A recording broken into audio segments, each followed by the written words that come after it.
ಶ್ರೀ ಗುರುಭ್ಯೋ ನಮಃ.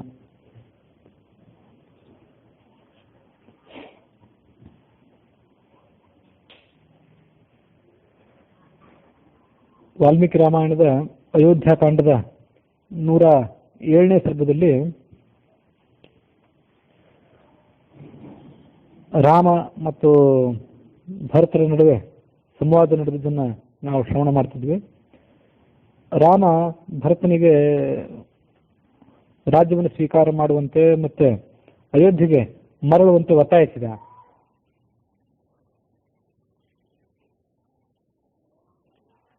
ನಮ್ಮ ತಂದೆ ದಶರಥ ಕೈಕೈಯನ್ನು ಮದುವೆ ಮಾಡಿಕೊಳ್ಳುವಾಗ ಕೊಟ್ಟಂಥ ಕನ್ಯಾಶುಲ್ಕ ಒಂದು ಕಾರಣ, ಮತ್ತೊಂದು ತನಗೆ ಆಕೆ ಯುದ್ಧದಲ್ಲಿ ಸಹಾಯ ಮಾಡಿದ್ದಕ್ಕಾಗಿ ಆಕೆಗೆ ಕೊಟ್ಟಂಥ 2 ವರಗಳು ಈ ಸಂಗತಿ ಎರಡನೇ ಕಾರಣ.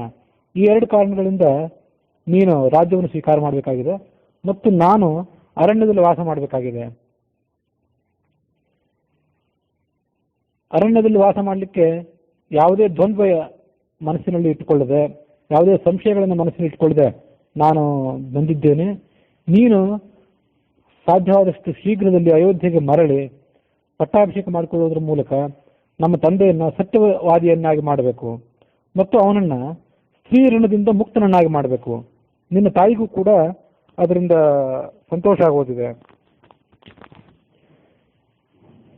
ಹಿಂದೆ ಗಯಾ ಅನ್ನುವಂಥ ಒಂದು ಪುಣ್ಯಕ್ಷೇತ್ರದಲ್ಲಿ ಯಜಮಾನ ಒಬ್ಬ ರಾಜ, ಅವನು ಗಯಾ ಅನ್ನುವ ಹೆಸರಿನವನು, ಪಿತೃದೇವತೆಗಳನ್ನ ಉದ್ದೇಶ ಮಾಡಿಕೊಂಡು ಇಂಥ ಒಂದು ಮಾತನ್ನು ಹೇಳಿದ್ದನ್ನ ನಾವು ಕೇಳಿದ್ದೇವೆ.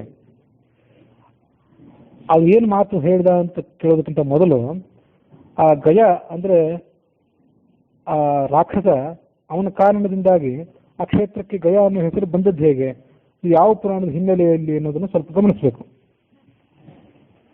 ಅಗ್ನಿ ಪುರಾಣದಲ್ಲಿ ಹೀಗೆ ಒಂದು ಕಥೆ ಕೇಳಿ ಬರ್ತದೆ, ಬೇರೆ ಪುರಾಣದಲ್ಲೂ ಇದ್ದಿರಬಹುದು. ಗಯಾ ಅನ್ನುವಂಥ ರಾಕ್ಷಸ ತೀವ್ರವಾದ ತಪಸ್ಸನ್ನು ಮಾಡ್ತಿದ್ದ. ಆತನ ಕಠೋರವಾದ ತಪಸ್ಸಿನ ತೀವ್ರತೆಗೆ ಹೆದರಿ ದೇವತೆಗಳೆಲ್ಲ ಬ್ರಹ್ಮನನ್ನ ಮತ್ತು ಪರಮಾತ್ಮನನ್ನ ಶರಣಾಗತರಾದರು. ಅದರಂತೆ ಅವರೆಲ್ಲರೂ ಮಾಡಿದಂಥ ಒಂದು ಉಪಾಯದಂತೆ ಎಲ್ಲ ದೇವತೆಗಳು ಬಂದು ಆ ಗಯನನ್ನು ಪ್ರಾರ್ಥನೆ ಮಾಡಿಕೊಂಡ್ರು. ನಿನ್ನ ಶರೀರವನ್ನ ನಮಗೆ ದಾನ ಮಾಡು, ಅದರ ಮೇಲೆ ನಾವು ಯಜ್ಞ ಮಾಡ್ತೇವೆ ಅಂತ ಕೇಳ್ಕೊಂಡ್ರು. ಆ ಥರ ಆತ ತನ್ನ ಶರೀರವನ್ನು ಪರಿತ್ಯಾಗ ಮಾಡಿದ. ಆ ಶರೀರದ ಮೇಲೆ ಯಜ್ಞವನ್ನು ಮಾಡಿದರು ಅಂತ ಈ ರೀತಿಯ ಕಥೆ ಇದೆ. ಕಥೆ ಇನ್ನೂ ಅನೇಕ ವಿವರಗಳಿದೆ. ಮತ್ತು ಗಯಾ ಅನ್ನುವಂಥ ಆ ರಾಕ್ಷಸನೇ ತನ್ನ ಶರೀರವನ್ನು ಪರಿತ್ಯಾಗ ಮಾಡಿ ಹೀಗೆ ದೊಡ್ಡ ತ್ಯಾಗವನ್ನು ಮಾಡಿದ ಕಾರಣದಿಂದಾಗಿ ಆ ಕ್ಷೇತ್ರಕ್ಕೂ ಕೂಡ ಗಯಾ ಅಂತ ಹೆಸರು ಬಂತು. ಆತ ಪಿತೃದೇವತೆಗಳನ್ನು ಉದ್ದೇಶಿಸಿಕೊಂಡು ಅನೇಕ ಕಾರ್ಯಗಳನ್ನ, ಶ್ರಾದ್ದ ಇತ್ಯಾದಿಗಳನ್ನು ಮಾಡಿದ್ದಿರಬೇಕು, ಪಿತೃಪೂಜೆಯನ್ನು ಕೂಡ ಮಾಡಿದ್ದಿರಬೇಕು. ಅವನು ಈ ಮಾತನ್ನ ಹೇಳಿದ್ದ, ಗಯೇನ ಯಜಮಾನೇನ ಗಯೇಶ್ವೇವ ಪಿತೃನ್ ಪ್ರತಿ. ಪಿತೃದೇವತೆಗಳನ್ನು ಕುರಿತು ಆತ ಯಜ್ಞ ಮಾಡ್ತಿದ್ದ. ಯಜ್ಞ ಅಂದ್ರೆ ಶ್ರಾದ್ದವೇ ಇದ್ದಿರಬೇಕು ಅಂತ ಕಾಣಿಸ್ತದೆ. ಆತ ಏನ್ ಮಾತು ಹೇಳಿದ ಅಂದ್ರೆ, ಪುನ್ನಾನ್ನೋ ನರಕಾದ್ಯಸ್ಮಾತ್ ಪಿತರಂ ತ್ರಾಯತೆ ಸುತಃ ತಸ್ಮಾತ್ ಪುತ್ರ ಇತಿ ಪ್ರೋಕ್ತಃ ಪಿತೃನ್ ಯತ್ಪಾತಿ ವಾಸುತಃ. ಪುತ್ ರ ಅಂತಂದ್ರೆ, ಇದು ನಿನ್ನೆ ಈಗಾಗಲೇ ಹಿಂದೆ ಹೇಳಿದ್ದೆ, ತಂದೆಯನ್ನ ಪುತ್ ಅನ್ನುವಂಥ ಒಂದು ನರಕದಿಂದ ರಕ್ಷಣೆ ಮಾಡೋದರಿಂದ ಆ ಮಗನಿಗೆ ಪುತ್ ರ ಅಂತ ಹೆಸರು ಬಂದಿದೆ. ರ ಅಂದ್ರೆ ರಕ್ಷಣೆ ಮಾಡೋದು ಅಂತ ಅರ್ಥ, ತ್ರ ಅಂದ್ರೆ ರಕ್ಷಣೆ ಮಾಡೋದು ಅಂತ ಅರ್ಥ, ತ್ರಾಯತೆ ತ್ರಾ ರಕ್ಷಣೆ ಅಂತ ಧಾತು ಅದು. ಹಾಗಾಗಿ ಪುತ್ ಪ್ರ ಅನ್ನುವಂಥ 2 ಶಬ್ದಗಳು ಸೇರಿ ಪುತ್ರ ಅನ್ನುವಂಥ ಒಂದು ರೂಪ ನಿಷ್ಪನ್ನ ಆಗಿದೆ. ಹಾಗಾಗಿ ಮಗ ಆದವನು ಶ್ರಾದ್ದ ಮಾಡುವುದರ ಮೂಲಕ ಆ ತಂದೆಯನ್ನ ಪುತ್ ಅನ್ನುವಂಥ ನರಕದಿಂದ ರಕ್ಷಣೆ ಮಾಡ್ತಾನಾದ್ರಿಂದ ಅವನಿಗೆ ಪುತ್ರ ಅಂತ ಈ ರೀತಿಯಾಗಿ ಹೆಸರು. ಪಿತೃನ್ ಯತ್ಪಾತಿವಾ ಸುತಃ, ಇಹಲೋಕದಲ್ಲಿ ಪರಲೋಕದಲ್ಲಿ ಎರಡರಲ್ಲೂ ಕೂಡ ತಂದೆಗೆ ರಕ್ಷಣೆ ಕೊಡ್ತಾನೆ ಮಗ. ಇಹಲೋಕದಲ್ಲಿ ತನ್ನ ಅಪ್ಪ ಮಾಡಿಟ್ಟಂಥ ಧನ ಕನಕಾದಿಗಳನ್ನ, ಸಂಪತ್ತನ್ನ ಎಲ್ಲ ಕಾಪಾಡುವುದರ ಮೂಲಕ, ಅವನ ಅವಸಾನದ ಬಳಿಕ ಕಾಪಾಡುವುದರ ಮೂಲಕ ಕಾಪಾಡ್ತಾನೆ. ಇನ್ನು ಪರಲೋಕದಲ್ಲಿ ಅವನಿಗೆ ನರಕಾದಿ ಭಯಗಳನ್ನು ಪರಿಹಾರ ಮಾಡುವುದರ ಮೂಲಕ, ಸಾಧನ ಮೂಲಕ ಅದನ್ನು ಪರಿಹಾರ ಮಾಡುವುದರ ಮೂಲಕ ಕಾಪಾಡ್ತಾನೆ. ಎಷ್ಟವ್ಯಾಹ ಬಹವಃ ಪುತ್ರಾಹ ಗುಣವಂತೋ ಬಹುಶ್ರುತಾಹ ತೇಷಾಂ ವೈ ಸಮವೇತಾನಾಂ ಅಪಿ ಕಶ್ಚಿತ್ ಗಯಾಂ ಭಜೇತ್. ಬಹಳ ಮಕ್ಕಳನ್ನು ಹಡಿಲಿಕ್ಕೆ ಅಪೇಕ್ಷೆ ಪಡ್ಬೇಕಂತ ಎಲ್ಲರೂ, ಸ್ತ್ರೀ ಪುರುಷರು ಮತ್ತು ಗೃಹಸ್ಥರೆಲ್ಲರೂ. ಅವರು ಎಂಥವ್ರನ್ನ ಹುಟ್ಟಿಸ್ಲಿಕ್ಕೆ ಪ್ರಯತ್ನ ಪಡಬೇಕು? ಗುಣವಂತಹ ಸದ್ಗುಣಶಾಲಿಗಳಾದವರು, ಬಹುಶ್ರುತಾಹ ಪಂಡಿತರಾದಂಥ ಮಕ್ಕಳನ್ನೇ ಹುಟ್ಟಿಸ್ಲಿಕ್ಕೆ ಪ್ರಯತ್ನ ಪಡಬೇಕು. ತೇಷಾಂ ವೈ ಸಮವೇತಾನಾಂ, ಅಷ್ಟು ಜನ ಇದ್ರೆ ಅವರಲ್ಲಿ ಯಾರೋ ಒಬ್ಬ ಗಯೆಗೆ ಹೋಗ್ತಾನೆ, ಗಯಾಕ್ಷೇತ್ರಕ್ಕೆ ಹೋಗ್ತಾನೆ. ಗಯಾಕ್ಷೇತ್ರಕ್ಕೆ ಹೋಗಿ ತಂದೆಗೆ ಶ್ರಾದ್ದ ಮಾಡ್ತಾನೆ. ಅವರಷ್ಟು ಜನರಲ್ಲಿ ಎಲ್ಲರೂ ಬಹುಶ್ರುತರು ಗುಣವಂತರು ಆದ ಮೇಲೆ ಇದ್ದಲ್ಲೇ ಶ್ರಾದ್ದ ಮಾಡ್ತಾರೆ, ಇಲ್ಲ ಅಂತಲ್ಲ. ಆದರೂ ಗಯಾಕ್ಷೇತ್ರಕ್ಕೆ ಹೋಗಿ ಶ್ರಾದ್ದ ಮಾಡೋದೇನಿದೆ ಅದು ಬಹಳ ವಿಶೇಷ. ಆ ಥರ ಮಾಡಿದರೆ ಆ ಶ್ರಾದ್ದವನ್ನು ಯಾರನ್ನು ಉದ್ದೇಶ ಇಟ್ಕೊಂಡು ಮಾಡಿರ್ತೀವೋ ಆತನಿಗೆ ಅನಂತ ಪುಣ್ಯ ಅಂತ ಈ ರೀತಿಯಾಗಿ ಹೇಳ್ತಾರೆ. ಹಾಗಾಗಿ ಭರತಖಂಡದ ಯಾವುದೇ ಪ್ರದೇಶದಲ್ಲಿ ಶ್ರಾದ್ದ ಮಾಡಿದರು. ಗಯಾಯಾಮ್ ವಿಷ್ಣುಪಾದೇಶು ದತ್ತಮಸ್ತು, ಇಲ್ಲೇ ನೀವು ಶ್ರಾದ್ದ ಮಾಡಿದ್ರು ಗಯಾ ಕ್ಷೇತ್ರದಲ್ಲಿ ವಿಷ್ಣುಪಾದದ ಸನ್ನಿಧಿಯಲ್ಲಿ ಶ್ರಾದ್ದ ಮಾಡಿದ ಫಲ ನಮಗೆ ಬರಲಿ. ಗಯಾ ಗದಾಧರ ಪ್ರಿಯತಾಂ, ಗಯಲ್ಲಿರುವಂಥ ಗದಾಧರ ರೂಪಿಯಾದಂಥ ಭಗವಂತ ಪ್ರೀತನಾಗಲಿ ಅಂತ ಹೀಗೆ ಆ ಗಯಾ ಕ್ಷೇತ್ರದ ಮತ್ತು ಗದಾಧರ ರೂಪಿ ಭಗವಂತನ ಸ್ತೋತ್ರ ಮಾಡ್ತಾರೆ. ಹಾಗೆ ಅಷ್ಟೊಂದು ಮಹತ್ವ ಆ ಕ್ಷೇತ್ರಕ್ಕಿದೆ. ಕ್ಷೇತ್ರಕ್ಕೆ ಇರೋದ್ರಿಂದ ಉಳಿದವರೆಲ್ಲ ಇಲ್ಲಿ ಶ್ರಾದ್ದ ಮಾಡ್ತಾರೆ. ಎಲ್ಲರೂ ಪುಣ್ಯವಂತರಾದ್ರಿಂದ, ಸದ್ಗುಣಶಾಲಿಗಳಾದ್ರಿಂದ ಎಲ್ಲರೂ ಇಲ್ಲಿ ಮಾಡೇ ಮಾಡ್ತಾರೆ. ಆದರೂ ಅವರಲ್ಲಿ ಒಬ್ಬನಾದರೂ ಗಯಾ ಕ್ಷೇತ್ರಕ್ಕೆ ಹೋಗಿ ಸಾಕ್ಷಾತ್ತಾಗಿ ಶ್ರಾದ್ದ ಮಾಡ್ತಾನಾದ್ರಿಂದ, ಮಾಡೋ ಸಾಧ್ಯತೆ ಇದೆ. ಆದ್ದರಿಂದ ಅನೇಕ ಜನ ಮಕ್ಕಳನ್ನ ಹುಟ್ಟಿಸಿಕ್ಕೆ ಪ್ರಯತ್ನ ಪಡಬೇಕು. ಹಿಂದೊಮ್ಮೆ ಹೇಳಿದ್ರಿಂದ ಮತ್ತೆ ಅವನು ನೆನಪು ಮಾಡ್ಕೊಳ್ಬೇಕಷ್ಟೆ. ಮಕ್ಕಳಿಂದ ನೇರವಾಗಿ ಸದ್ಗತಿ ಅಂತ ಏನಿಲ್ಲ ಯಾವ ಮನುಷ್ಯನಿಗೂ ಕೂಡ. ಅಥವಾ ಮಕ್ಕಳು ಇಲ್ಲದೇ ಇದ್ದ ಮಾತ್ರಕ್ಕೆ, ಆತನಿಗೆ ಶ್ರಾದ್ದ ಮಾಡೋರು ಇಲ್ಲದೇ ಇದ್ದ ಮಾತ್ರಕ್ಕೆ ಆತ ದುರ್ಗತಿಯನ್ನು ತಲುಪ್ತಾನೆ ಅಂತೇನು ಕಾಣಿಸೋದಿಲ್ಲ. ತಾತ್ಪರ್ಯ ಗ್ರಂಥದಲ್ಲಿ ಒಂದಲ್ಲ ಎರಡು ಬಾರಿ ಮಕ್ಕಳನ್ನು ಪಡ್ಕೊಳ್ಳೋದು, ಕೇವಲ ಮಕ್ಕಳನ್ನು ಪಡ್ಕೊಂಡ್ರೆ ಮಾತ್ರ ಸದ್ಗತಿ, ಮಕ್ಕಳನ್ನು ಪಡ್ಕೊಳ್ಳೋದೇ ಇದ್ರೆ ದುರ್ಗತಿ ಅಂತ ಮಾತೇನಿದೆ. ಅದು ಜನಸಾಮಾನ್ಯರಿಗೆ ಅನ್ವಯಿಸುವಂಥ ಮಾತಲ್ಲ. ದೇವತೆಗಳಿಗೆ ಯಾರು ಸಂತಾನವನ್ನು ಮುಂದುವರಿಸೋದಕ್ಕಾಗಿ ಇಲ್ಲಿ ಅವತಾರ ಮಾಡಿ ಬಂದಿರ್ತಾರೆ ಅವ್ರಿಗೆ ಮಾತ್ರ ಅನ್ವಯಿಸುವಂಥ ಮಾತು ಅಂತನ್ನೋದನ್ನು ಅರ್ಥ ಮಾಡ್ಕೊಳ್ಬೇಕು. ಆದರೆ ಅಲ್ಲೆಲ್ಲೂ ಕೂಡ ಮಕ್ಕಳಿಂದ ರಹಿತರಾದವರಿಗೆ, ನಮ್ಮಂಥ ಜನಸಾಮಾನ್ಯರು ಒಂದು ಮಕ್ಕಳಿಂದ ರಹಿತರಾಗಿಯೇ ಗತಿಸಿದರೆ ಇವರಿಗೆ ಮುಂದೆ ಸದ್ಗತಿ ಹೇಗೆ ಅಂತ ಬಗ್ಗೆ ಅಲ್ಲಿ ವಿವರಣೆ ಬಂದಿಲ್ಲ. ಅಂತೂ ದುರ್ಗತಿ ಅಂತ ಏನು ಅರ್ಥ ಮಾಡ್ಕೊಳ್ಬಾರ್ದು. ದುರ್ಗತಿ ಇಲ್ಲ, ದುರ್ಗತಿ ಆದೀತು, ಸದ್ಗತಿ ಆಗೋದಿಲ್ಲ ಅಂತ ಈ ರೀತಿಯಾಗಿ ಅರ್ಥ ಮಾಡ್ಕೊಳ್ಬಾರ್ದು. ಮತ್ತೇನೋ ಒಂದು ಪ್ರಕಾರೇಣ ಅವ್ರು ಮಾಡುವಂಥ ಧರ್ಮ ಕರ್ಮಗಳಿಂದ ಅವ್ರಿಗೆ ಸದ್ಗತಿ ಅಂತ ಹೀಗೆ ಅದನ್ನ ಅರ್ಥ ಮಾಡ್ಕೊಳ್ಬಹುದು. ನಮ್ಮ ಹಿಂದಿನ ರಾಜರ್ಷಿಗಳೆಲ್ಲ ಮಗ ತಮ್ಮನ್ನು ಉದ್ಧಾರ ಮಾಡ್ತಾನೆ ಅನ್ನುವಂಥ ವಿಶ್ವಾಸ ಇದ್ದವರಾಗಿದ್ದರು. ರಾಮ ಭರತನಿಗೆ ಹೇಳಿದ, ನೀನು ನಮ್ಮ ತಂದೆಗೆ ಮಗನಾಗಿ ಹುಟ್ಟಿದ್ದೆ, ಅವನು ಮಾಡಿರುವಂಥ ಸತ್ಯ ಪ್ರತಿಜ್ಞೆಯನ್ನು ನಡೆಸಿಕೊಡು, ನರಕದಲ್ಲಿ ಆತ ಬೀಳೋದನ್ನು ತಪ್ಪಿಸು. ಶತ್ರುಘ್ನ ಜೊತೆಗೂಡಿ ಈ ಎಲ್ಲ ಮಂತ್ರಿಗಳು ಪುರೋಹಿತರ ಸಮೇತನಾಗಿ ಅಯೋಧ್ಯೆಗೆ ಹೋಗು, ಪ್ರಜೆಗಳನ್ನು ಸಂತೋಷಪಡಿಸು. ನಾನು ಕೂಡ ಇಲ್ಲಿಂದ ಮತ್ತೆ ದಂಡಕಾರಣ್ಯದ ಕಡೆಗೆ ಮುಂದುವರಿತೇನೆ. ನಾಡಿನಲ್ಲಿರುವಂಥ ಮನುಷ್ಯರಿಗೆ ನೀನು ರಾಜನಾಗು, ಕಾಡಿನಲ್ಲಿರುವಂಥ ಪಶು ಪಕ್ಷಿಗಳಿಗೆ ನಾನು ರಾಜ ಆಗ್ತೇನೆ. ದಂಡಕಾರಣ್ಯವನ್ನ ನಾನು ಕೂಡ ಈಗ ಪ್ರವೇಶ ಮಾಡ್ತೇನೆ. ಆ ಶ್ವೇತ ಛತ್ರಿ, ರಾಜರಿಗೆ ಯಾವ ವೈಭವ ಸೂಚಕವಾದಂಥ ಶ್ವೇತ ಛತ್ರ ಇದೆ, ಅದು ನಿನ್ನ ತಲೆಯ ಮೇಲೆ ಸೇವಕರಿಂದ ಹಿಡಿಯಲ್ಪಟ್ಟು ನಿನಗೆ ಶೋಭೆಯನ್ನು ಮಾಡಿಕೊಡಲಿ. ನಾನು ಕಾಡಿನಲ್ಲಿದ್ದು ಗಿಡ ಮರಗಳ ನೆರಳನ್ನು ಅವಲಂಬಿಸ್ತೇನೆ. ಶತ್ರುಘ್ನ ನಿನಗೆ ಸಹಾಯಕನಾಗಲಿ, ಲಕ್ಷ್ಮಣ ನನಗೆ ಸಹಾಯಕನಾಗಲಿ. ಹೀಗೆ ನಾವು 4 ಜನ ಕೂಡ ದಶರಥನನ್ನ ಅವನ ಪ್ರತಿಜ್ಞೆಯಲ್ಲಿ ಆತ ಸ್ಥಿರವಾಗಿ ಉಳಿಯುವಂತೆ ಮಾಡೋಣ ಅಂತ ರಾಮ ಹೇಳಿದ ಅನ್ನೋಲ್ಲಿಗೆ 107ನೇ ಸರ್ಗ ಮುಕ್ತಾಯ ಆಗಿದೆ. ಅದಾದ ಮೇಲೆ 108ನೇ ಸರ್ಗವನ್ನು ನಾವು ಶ್ರವಣ ಮಾಡ್ತೀವಿ. ಏನಕ್ಕೇನ ಪ್ರಕಾರ ರಾಮನನ್ನು ಮನವೊಲಿಸಬೇಕು, ಆತನನ್ನ ಅಯೋಧ್ಯೆಗೆ ಕರ್ಕೊಂಡು ಹೋಗಲೇಬೇಕು ಅಂತ ಅನ್ನೋದು ಭರತನ ಅಭಿಪ್ರಾಯನೂ ಆಗಿತ್ತು. ಅದರಂತೆ ಅಲ್ಲಿರುವಂತಹ ಉಳಿದ ಋಷಿಗಳ ಅಭಿಪ್ರಾಯನೂ ಕೂಡ ಆಗಿತ್ತು. ವಸಿಷ್ಠ, ವಾಮದೇವ, ಜಾಬಾಲಿ ಮೊದಲಾದಂಥವ್ರು ಕೂಡ ಅಲ್ಲಿ ಬಂದಿದ್ರು. ಅದರಲ್ಲಿ ಜಾಬಾಲಿ ಅನ್ನೋರು ಒಂದು ವಿಚಿತ್ರವಾದ ಮಾರ್ಗವನ್ನು ಹಿಡಿದು ಬಿಟ್ರು. ಏನಾದರೂ ಮಾಡಿ ರಾಮನನ್ನು ಕರ್ಕೊಂಡು ಹೋಗಬೇಕು ಅಯೋಧ್ಯೆಗೆ ಅಂತ ಅವ್ರದ್ದು ಒಂದು ಅಭಿಪ್ರಾಯ ಆಗಿತ್ತು. ಈ ರಾಮ ಲಕ್ಷ್ಮಣದಿದ್ದು ಇಲ್ಲಿ ತನಕ ಅದು ಪರಲೋಕ, ಸ್ವರ್ಗ, ಪರಮಾತ್ಮ, ಜೀವಾತ್ಮ, ಧರ್ಮ, ಕರ್ಮ, ಶ್ರಾದ್ದ ಅಂತ ಏನೇನೋ ಮಾತಾಡಿದ್ರಲ್ಲ. ಏನು ಈ ಇಬ್ರು ಅಣ್ಣ ತಮ್ಮಂದ್ರು ರಾಜ್ಯಕ್ಕೊಂದು ಸರಿಯಾದ ವ್ಯವಸ್ಥೆ ಮಾಡಿದೆ, ಹಿರಿಯನಾದವನು ಈ ರಾಮ ರಾಜ್ಯಕ್ಕೆ ಅಧಿಪತಿ ಆಗದೆ ಧರ್ಮ ಕರ್ಮ ಪುಣ್ಯ ಪಾಪ ಅಂತೆಲ್ಲ ಮಾತಾಡ್ತಿದ್ದಾರಲ್ಲ, ಇವ್ರಿಗೊಂದು ಸ್ವಲ್ಪ ಬುದ್ಧಿ ಹೇಳಬೇಕು ಅಂತ ಅನಿಸ್ತು ಅವರಿಗೆ. ಅಂತ ಹೇಳಲಿಕ್ಕೆ ಅವರು ತಗೊಂಡ ಮಾರ್ಗ ಮಾತ್ರ ವಿಚಿತ್ರವಾಗಿತ್ತು. ಅವರು ನಾಸ್ತಿಕ ಮಾರ್ಗ ಉಪದೇಶ ಮಾಡಲಿಕ್ಕೆ ಶುರು ಮಾಡಿಬಿಟ್ರು ಅವರಿಗೆ. ನೀನು ನಿಜವಾದ ಬುದ್ಧಿವಂತ ಅವ್ರು ಹೇಳಿದ್ರು ರಾಮನಿಗೆ, ಆದರೆ ಒಬ್ಬ ಸಾಧಾರಣ ಮನುಷ್ಯ ಮಾತನಾಡಿದಂತೆ ಮಾತಾಡಬೇಡ. ಕಸ್ಯ ಪುರುಷಃ ಬಂಧು ಕಿಮಾಪ್ಯಂ ಕಸ್ಯ ಕೇನಚಿತ್ ಯದೇಕೋ ಜಾಯತೆ ಜಂತು ಏಕಏವ ವಿನಶ್ಯತಿ. ಯಾರು ಏನಾಗಬೇಕಾಗಿದೆ ಈ ಜಗತ್ತಿನಲ್ಲಿ? ಪ್ರಪಂಚದಲ್ಲಿ ಯಾರಿಗೂ ಒಬ್ಬರಿಗೂ ಕೂಡ ಏನೂ ಸಂಬಂಧವಿಲ್ಲ. ಹುಟ್ಟುವಾಗ ಒಬ್ಬನೇ ಹುಟ್ಟುತ್ತಾನೆ, ಸಾಯುವಾಗಲೂ ಕೂಡ ಒಬ್ಬನೇ ಸಾಯ್ತಾನೆ.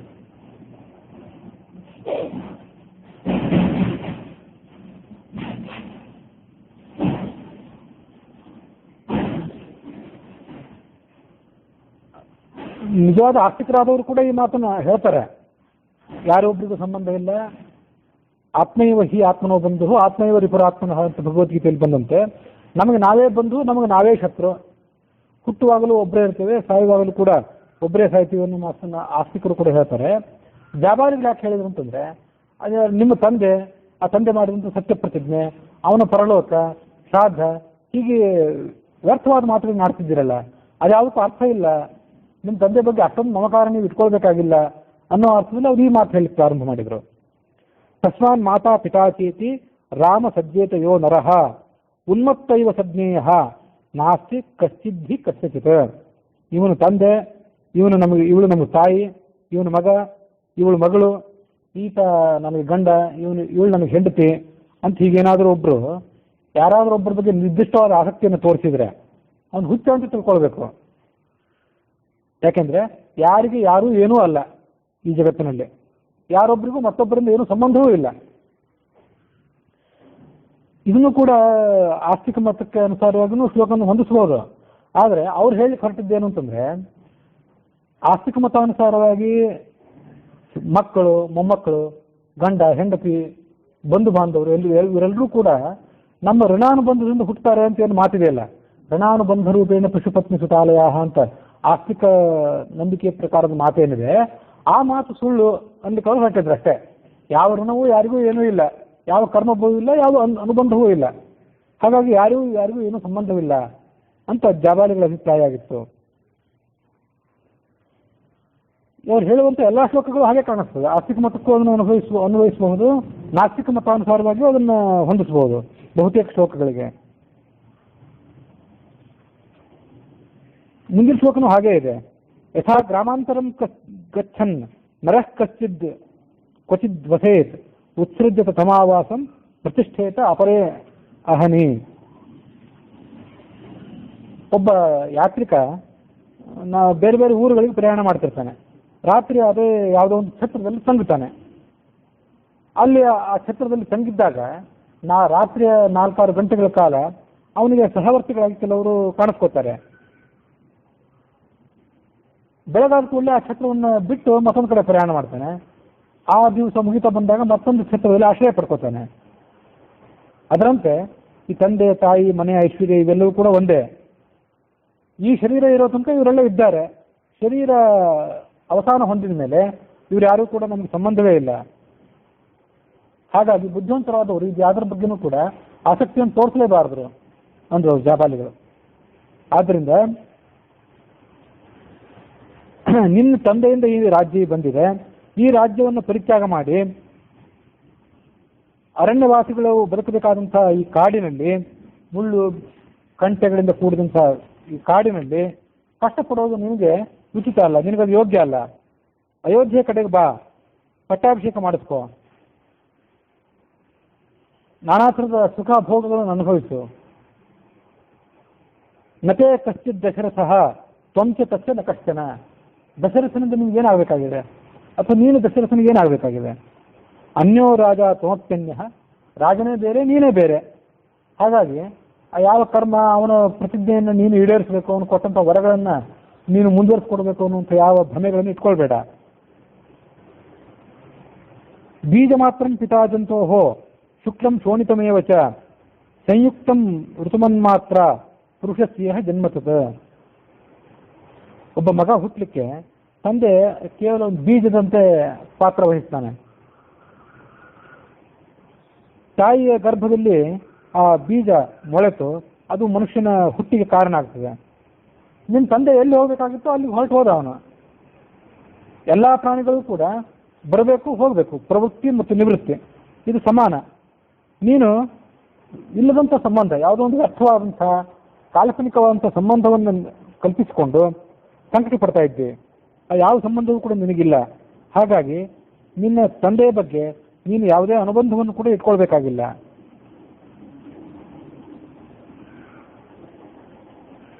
ಅರ್ಥಧರ್ಮಪರಾಯೇ ತಾನ್ ಶೋಚಾಮೆ ನೇತರಾನ್ ತೇಹಿ ದುಃಖಮಿಹ ಪ್ರಾಪ್ಯ ವಿನಾಶಂ ಪ್ರೇತ್ಯ ಭೇಗಿರೆ. ಈ ಜಗತ್ತಿನಲ್ಲಿ ದುಡ್ಡು ಸಂಪಾದನೆ ಮಾಡಲಿಕ್ಕೆ ಮತ್ತು ಧರ್ಮ ಸಂಪಾದನೆ ಮಾಡಲಿಕ್ಕೆ ಯಾರು ನಿತ್ಯ ಶ್ರಮ ಪಡ್ತಿರ್ತಾರಲ್ಲ, ದುಡಿತಿರ್ತಾರಲ್ಲ, ಅಂಥವ್ರನ್ನ ನೋಡಿದ್ರೆ ನಮಗೆ ಕನಿಕರ ಆಗ್ತದೆ ಅಂದ್ರೆ ಅವರು ಆ ಋಷಿಗಳು. ಅವರಿಗೆ ಧರ್ಮ ಸಂಪಾದನೆ ಮಾಡ್ತೀವಿ ಅಂತಾರೆ ಒಂದು ಕಡೆ, ದುಡ್ಡು ಸಂಪಾದನೆ ಮಾಡ್ತೀವಿ ಅಂತ ಇನ್ನೊಂದು ಕಡೆ ಪ್ರಯತ್ನ ಪಡ್ತಾರೆ. ದುಡ್ಡು ಮತ್ತು ಧರ್ಮ, ಅರ್ಥ ಮತ್ತು ಧರ್ಮಗಳನ್ನು ಒಬ್ಬನೇ ಕಷ್ಟಪಟ್ಟು ಸಂಪಾದನೆ ಮಾಡುವ ಒಬ್ಬೊಂದು ಉದಾಹರಣೆ. ಕೆಲವರು ಜಗತ್ತಿನ ಬೇರೆ ಯಾವ ವಿಷಯಗಳ ಪರಿವೇ ಇಲ್ಲದೆ ಕೇವಲ ಧರ್ಮದಲ್ಲಿ ಆಸಕ್ತರಾದವರು ಎರಡನೇ ವರ್ಗದವರು. ಮೂರನೇ ವರ್ಗದವರು ಅಂದರೆ ಧರ್ಮದ ಬಗ್ಗೆನೂ ಕೂಡ ಅವರಿಗೆ ಆಸಕ್ತಿ ಇಲ್ಲ, ಕೇವಲ ದುಡ್ಡಿನ ಬಗ್ಗೆ ಆಸಕ್ತಿ. ಇವರು ಮೂರು ಜನರು ಕೂಡ ಕನಿಕರಕ್ಕೆ ಪಾತ್ರರು ಅಂತಾರೆ ಆ ಜಾಬಾಲಿ ಋಷಿಗಳು. ಯಾಕೆಂದ್ರೆ ಅವರಿಗೆ ಸುಖದ ಬಗ್ಗೆ ಅರಿವೇ ಇಲ್ಲ. ಅಷ್ಟೊಂದು ಕಷ್ಟಪಟ್ಟು ದುಡ್ಡು ಸಂಪಾದನೆ ಮಾಡಬೇಕು ಅಂತಾರೆ, ಯಾತಕ್ಕಾಗಿ ದುಡ್ಡನ್ನು ಸಂಪಾದನೆ ಮಾಡ್ತಾರೆ? ಸ್ವಲ್ಪ ಸುಖ ಪಡಬೇಕು ಅಂತ ಅವರಿಗೆ ಎಚ್ಚರವೇ ಇಲ್ಲ. ಹಾಗೆ ಧರ್ಮಾಚರಣೆ ಮಾಡೋರ್ದು ಕೂಡ ಧರ್ಮಾಚರಣೆಯನ್ನು ಅಷ್ಟು ಕಟ್ಟುನಿಟ್ಟಾಗಿ ಮಾಡಬೇಕು ಅಂತ ಹೊರಟವರು ಪರಲೋಕದಲ್ಲಿ ಸುಖ ಕೊಡೋದ್ರಿಂದ ಧರ್ಮಾಚರಣೆ ಮಾಡಬೇಕು ಅಂತ ಅನ್ಕೋತಾರೆ. ಆದರೆ ಪರಲೋಕ ಇದೆಯೋ ಇಲ್ಲೋ ನೋಡಿದವರು ಯಾರು? ಇಹಲೋಕದಲ್ಲಂತೂ ಅಷ್ಟು ಕಷ್ಟಪಟ್ಟು ಧರ್ಮಾಚರಣೆ ಮಾಡಿದರೆ ಇಲ್ಲಂತೂ ಸುಖ ಇಲ್ಲ, ಅದು ನಿಶ್ಚಿತ. ಪರಲೋಕದಲ್ಲಿ ಸುಖ ಇದೆಯೋ ಇಲ್ಲೋ ನೋಡಿದವರಿಲ್ಲ.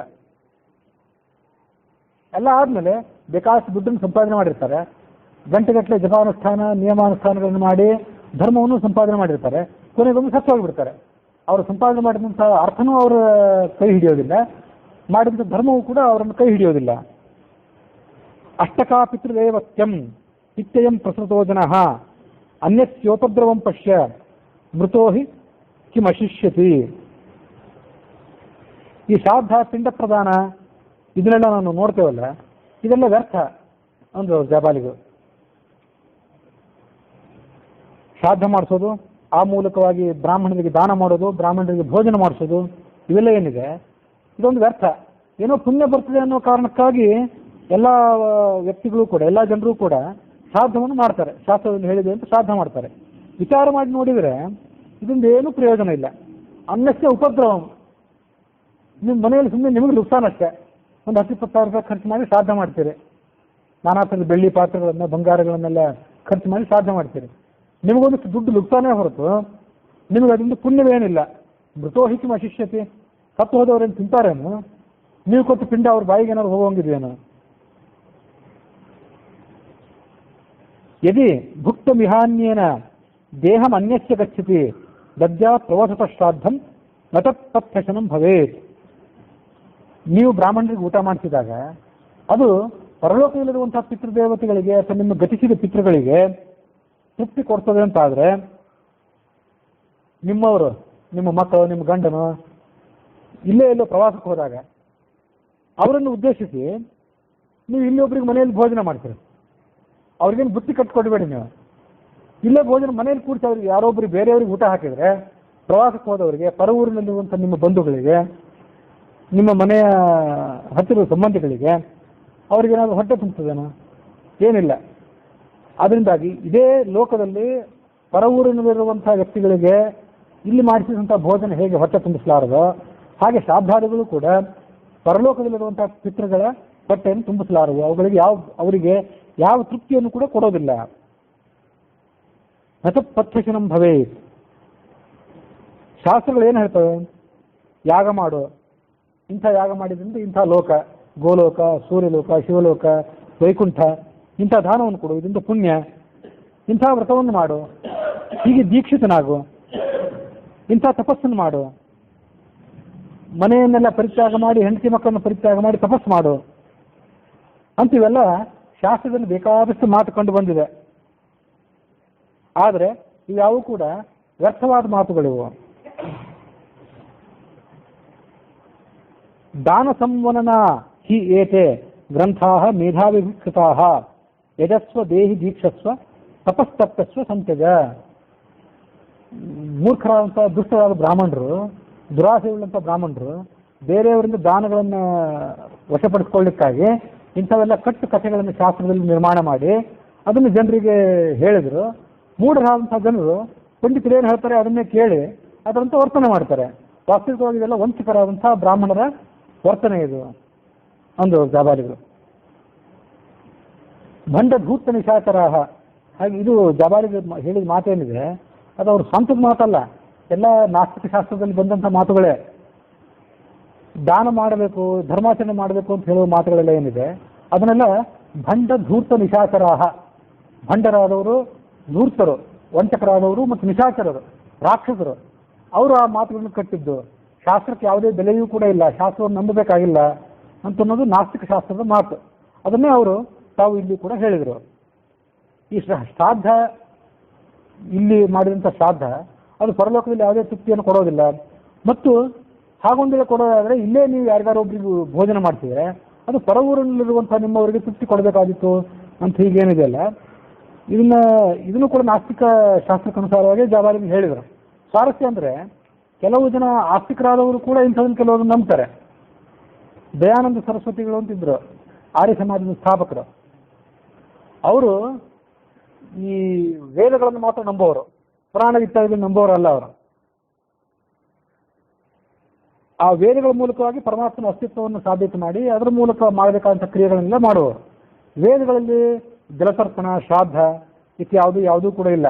ಕೃಷ್ಣನ ಅವತಾರ, ರಾಮನ ಅವತಾರ ಯಾವುದೂ ವೇದದಲ್ಲಿಲ್ಲ. ಹಾಗಾಗಿ ಇಂಥ ಯಾವುದೇ ಸಂಗತಿಗಳನ್ನು ನಾವು ನಂಬೋದಿಲ್ಲ ಅಂತ ಅವರೊಂದು ಆರ್ಯ ಸಮಾಜ ಅಂತ ಹೊಸ ಪಂಥವನ್ನು ಹುಟ್ಟುಹಾಕಿದರು. ಅವ್ರ ಜೀವಮಾನದಲ್ಲಿ ನಡೆದಂಥದ್ದು ಇಂಥದ್ದು ಒಂದು ಘಟನೆನೇ. ಅವರು ಒಮ್ಮೆ ಕಾಶಿಗೆ ಹೋಗಿದ್ರಂತೆ. ಆ ಕಾಶಿಯಲ್ಲಿ ಜನ ಎಲ್ಲ ಗಂಗಾ ನದಿಯಲ್ಲಿ ನಿಂತ್ಕೊಂಡು ದಕ್ಷಿಣ ದಿಕ್ಕಿಗೆ ಮುಖ ಮಾಡಿ ನಿಂತ್ಕೊಂಡು ನೀರು ಬಿಡ್ತಿದ್ರು. ಇವರು ಉತ್ತರ ದಿಕ್ಕಿಗೆ ಮುಖ ಮಾಡಿಕೊಂಡು ನಿಂತ್ಕೊಂಡು ನೀರು ಬಿಡ್ಲಿಕ್ಕೆ ಪ್ರಾರಂಭ ಮಾಡಿದ್ರು ಸ್ವಾಮಿ. ಆಗ ಜನ, ಈಗ ಎಂತ ಹುಚ್ಚು ನಿಮಗೆ, ಉತ್ತರ ದಿಕ್ಕಿಗೆ ನಿಂತು ನೀರು ಬಿಡ್ತಿದ್ದೀರಲ್ಲ ಅದರಿಂದೇನು ಉಪಯೋಗ ಅಂದ್ರೆ, ಇವ್ರು ಕೇಳಿದ್ರು, ನೀವು ದಕ್ಷಿಣ ದಿಕ್ಕಿಗೆ ನಿಂತು ನೀರು ಬಿಡ್ತಿದ್ದೀರಲ್ಲ ಏನು ಉಪಯೋಗ? ದಕ್ಷಿಣ ದಿಕ್ಕಿಗೆ ಯಮನ ಲೋಕ ಇದೆ, ಅಲ್ಲಿ ಪಿತೃದೇವತೆಗಳಿರ್ತಾರೆ, ನಾವು ಬಿಟ್ಟಂಥ ನೀರು ಅವ್ರಿಗೆ ತೃಪ್ತಿಯನ್ನು ಕೊಡ್ತದೆ ಅಂತ ಜನ ಉತ್ತರ ಹೇಳಿದರು. ಇಲ್ಲ, ಉತ್ತರ ದಿಕ್ಕಿಗೆ ನನ್ನ ಮನೆ ಇದೆ, ಇಲ್ಲಿಂದ ಒಂದು 2 ಮೈಲ್ ದೂರದಲ್ಲಿ, ಅಲ್ಲಿನ ಅಂಟ ಬಂದಿದ್ದಾರೆ, ಅವ್ರಿಗೆ ಈ ಗಂಗಾ ನದಿಯ ತರ್ಪಣವನ್ನು ಕೊಡೋದ್ರ ಮೂಲಕ ಅವ್ರಿಗೆ ಒಂದು ಸ್ವಲ್ಪ ಗಂಗಾ ನದಿ ನೀರನ್ನು ಕುಡಿಸ್ತೇನೆ ಅಂತ ಇವರು ಉತ್ತರ ಕೊಟ್ಟರಂತೆ. ಅದು ಅವರ ಅಭಿಪ್ರಾಯ. ಅದು ಅಂತ ಅದದೇ ಇನ್ನೊಂದು ರೂಪಾಂತರ ಇದೆ ಅಷ್ಟೇ. ಇಂಥ ಘಟನೆಗಳೆಲ್ಲ ಅವ್ರ ಜೀವಮಾನದಲ್ಲಿ ನಡೆದಿತ್ತು. ಒಮ್ಮೆ ಶಿವರಾತ್ರಿ ದಿವಸ ಅವ್ರ ಅಪ್ಪನ ಜೊತೆಗೆ ಶಿವಾಲಯದಲ್ಲಿ ಕೂತ್ಕೊಂಡಿದ್ರಂತೆ. ಎಲ್ಲ ಜನ ಭಕ್ತಿದ್ರೇಕದಿಂದ ಭಜನೆ ಮಾಡ್ತಿದ್ರು. ಶಿವನ ಲಿಂಗದ ಮೇಲೆ ಕೆಲವು ಇಲಿಗಳು ಓಡಾಡ್ತಿತ್ತು. ಲಿಂಗದ ಮೇಲೆ ಎಲ್ಲ ಓಡಾಡಿ ಸುತ್ತಮುತ್ತ ಇರುವಂಥ ಭಕ್ಷ್ಯ ಭೋಜ್ಯಗಳನ್ನೆಲ್ಲ ತಿಂದು ಧ್ವಂಸ ಮಾಡ್ತಿದ್ವು ಅಂತ ಇಲಿಗಳು. ಆವಾಗ ಇವರಿಗೆ ತನ್ನ ಹೂವಿನ ಹಾರಗಳನ್ನು, ತನ್ನ ಎದುರಿಗಿಟ್ಟಂಥ ನೈವೇದ್ಯಕ್ಕಾಗಿ ಇಟ್ಟಂಥ ಭಕ್ಷ್ಯ ಭೋಜ್ಯಗಳನ್ನೇ ರಕ್ಷಣೆ ಮಾಡ್ಕೊಳ್ಳೋಕೆ ಸಾಧ್ಯ ಇಲ್ಲ ಈ ಲಿಂಗಕ್ಕೆ. ಇದಂಥ ದೇವರು. ಹಾಗಾಗಿ ದೇವರಿದ್ರೆ ಈ ವಿಗ್ರಹಗಳೇನಿದೆ, ಈ ವಿಗ್ರಹ ಇದು ಯಾವುದು ಕೂಡ ದೇವರಲ್ಲೇ ಅಲ್ಲ. ದೇವರೊಂದು ನಿರಾಕಾರ. ಆತ ನಮ್ಮ ಎಲ್ಲ ಚಿಂತನೆಗಳಿಗೂ ಮೀರಿದವನು. ದೇವನನ್ನ ನಿರಾಕಾರ ಅಂತಲೇ ಪೂಜೆ ಮಾಡಬೇಕು, ವಿಗ್ರಹಾರಾಧನೆ ಸಲ್ಲದು ಅಂದ್ರೆ ಅವರು. ವಿಗ್ರಹಾರಾಧನೆ ಒಪ್ಪೋದಿಲ್ಲ ಆರ್ಯ ಸಮಾಜದವರು. ಅದು ಅವ್ರ ನಂಬಿಕೆ, ಪ್ರಾಸಂಗಿಕವಾಗಿ ಬಂತು ಅಂತ ಹೇಳಿದೆ ಅಷ್ಟೆ. ನಾಸ್ತಿಕ ಶಾಸ್ತ್ರದಲ್ಲಿ ಪ್ರತಿಪಾದಿತ ಆಗಿರುವಂಥ ವಿಷಯಗಳನ್ನ ಜಾಬಾಲಿಗಳು ಕೂಡ ಹೇಳಿ ಪ್ರಾರಂಭ ಮಾಡಿದರು. ಸ ನಾಸ್ತಿ ಪರಮಿತ್ಯೇವ ಕುರುಬುದ್ಧಿಂ ಮಹಾಮತೆ. ರಾಮನಿಗೆ ಅವ್ರು ಹೇಳಿದರು, ಬುದ್ಧಿವಂತನೇ ರಾಮ, ಪರಲೋಕ, ಪುಣ್ಯ, ಪಾಪ, ಸ್ವರ್ಗ, ನರಕ ಯಾವುದು ಇಲ್ಲ ಅಂತ ತಿಳ್ಕೊ. ಮೊದಲು ಇದನ್ನು ದೃಢ ಮಾಡ್ಕೊ. ಅದ್ರ ಬಗ್ಗೆ ಎಲ್ಲ ಸುಮ್ಮನೆ ವ್ಯರ್ಥವಾಗಿ ಕೊರಗಬೇಡ್ರಿ ಇಬ್ರು ಅಣ್ಣ ತಮ್ಮಂದರು ಸೇರಿ. ಪ್ರತ್ಯಕ್ಷಂ ಯತ್ತದಾತಿಷ್ಠ. ಕಣ್ಣಿಗೇನು ಕಾಣಿಸ್ತದೆ? ನಿಮ್ಮ ಅಪ್ಪ ಬದುಕಿದ್ದ, ನೀವು ಸಿಂಹಾಸನ ಬಿಟ್ಟು ಹೋಗಿದ್ದಾನೆ, ಆ ಸಿಂಹಾಸನದ ಮೇಲೆ ಕೂತ್ಕೋ, ಪಟ್ಟಾಭಿಷೇಕ ಮಾಡ್ಕೋ, ರಾಜ್ಯವನ್ನು ಆಳು, ಸುಖ ಪಡು, ಸಾಕಷ್ಟು ಅಂದ್ರೆ ಅವರು. ಪರೋಕ್ಷಂ ಪೃಷ್ಠತಃ ಕುರು. ಪರೋಕ್ಷವಾದದ್ದು ಕಣ್ಣಿಗೆ ಕಾಣದೇ ಇರೋದನ್ನೆಲ್ಲ ಬಿಟ್ಟು ಬಿಡು ಅಂದ್ರೆ ಅವರು. ಈ ಜಗತ್ತಿನಲ್ಲಿ ಪ್ರತ್ಯಕ್ಷ ಅಂದ್ರೆ, ಪ್ರಮಾಣ ಅಂದ್ರೆ ಯಾವುದು? ಪ್ರತ್ಯಕ್ಷ, ಅನುಮಾನ ಮತ್ತು ಶಬ್ದ ಅಂತ 3 ಪ್ರಮಾಣಗಳನ್ನ ಎಲ್ಲರೂ ಕೂಡ ಹೇಳ್ತಾರೆ. ಅವರೇನಂದ್ರು ಜಾಬಾಲಿ ಋಷಿಗಳು, ಪ್ರತ್ಯಕ್ಷ ಪ್ರಮಾಣ ಒಂದೇ ಪ್ರಮಾಣ, ಕಣ್ಣಿಗೆ ಕಾಣದೇ ಇರುವಂತಹ ಉಳಿದ ಶಾಸ್ತ್ರಗಳು ಇತ್ಯಾದಿಗಳು ಏನಿದೆ ಅದನ್ನು ಬಿಟ್ಟುಬಿಡು. ಸತಾಂ ಬುದ್ಧಿಂ ಪುರಸ್ಕೃತ್ಯ ಸರ್ವಲೋಕ ನಿದರ್ಶಿನೀಂ ರಾಜ್ಯಂತಂ ಪ್ರತಿಗೃಹೀಶ್ವ ಭರತೇನ ಪ್ರಸಾದಿತಃ. ಭರತನು ಕೇಳ್ಕೊತಿದ್ದಾನೆ, ಕಣ್ಣಿಗೆ ಏನು ಕಾಣಿಸ್ತದೆ? ಇವತ್ತಿನ ಸಾಮ್ರಾಜ್ಯ ಅಷ್ಟು ಕಾಣಿಸಿದೆ, ಸ್ವರ್ಗ ನರಕ ಪಾಪ ಪುಣ್ಯ ಏನು ಕಾಣಿಸ್ತದೇನೋ? ಕಾಣೋದಿಲ್ಲ, ಅದರಿಂದ ಅದನ್ನೆಲ್ಲ ಬಿಟ್ಟುಬಿಡು. ಹೀಗೆ ಅವರು ಉಪದೇಶ ಮಾಡಿದ್ರು. ರಾಮನನ್ನು ಒತ್ತಾಯಿಸಿದ್ರು ಅವರು ಕೂಡ. ಅಲ್ಲಿಗೆ 108ನೇ ಸರ್ಗ ಮುಕ್ತಾಯ ಆಗಿದೆ. ರಾಮ ಜಾಬಾಲಿಯ ಮಾತನ್ನು ಕೇಳಿದ. ಅವನ ಬುದ್ಧಿ ವಿಚಲಿತ ಆಗಲೇ ಇಲ್ಲ.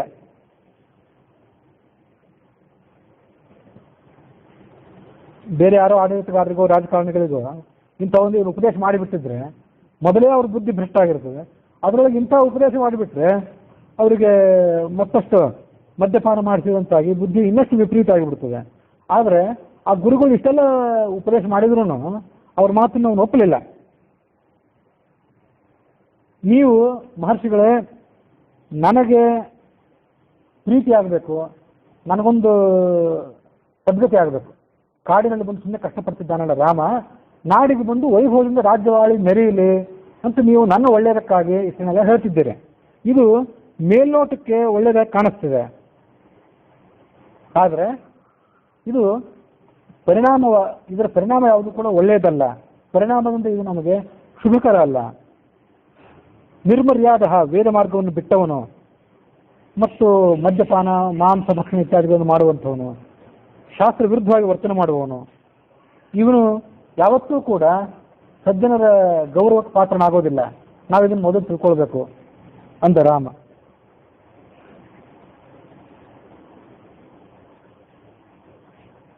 ಕುಲೀನಂ ಅಕುಲೀನಂ ವಾ ವೀರಂ ಪುರುಷಮಾನಿನಂ ಚಾರಿತ್ರ್ಯಮೇವ ವ್ಯಾಖ್ಯಾತಿ ಶುಚಿವಾ ಇದಿವಾ ಶುಚಿ.